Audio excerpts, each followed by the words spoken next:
Hello guys, সবাই কেমন আছেন? আশা করি সবাই অনেক ভালো আছেন। তো আমি আজকে ভালো নেই, কারণ আজকে আমি মাঠে গেছিলাম আমাদের জমি দেখার জন্য। জমিতে গিয়ে দেখি আমরা যে আলু লাগাইছিলাম, সে আলু একটাও হয় নাই, সব আলু মরে গেছে। কয়েকদিন আগে অতিরিক্ত বৃষ্টি হওয়ার কারণে আমাদের সব আলু পচে নষ্ট হয়ে গেছে।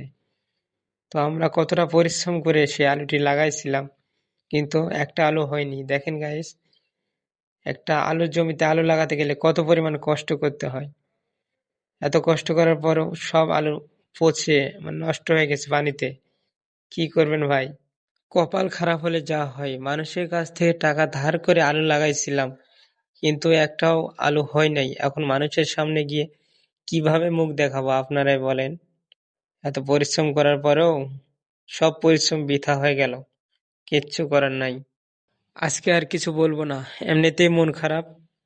তো সবাই ভালো থাকবেন এবং দোয়া করবেন আমার জন্য।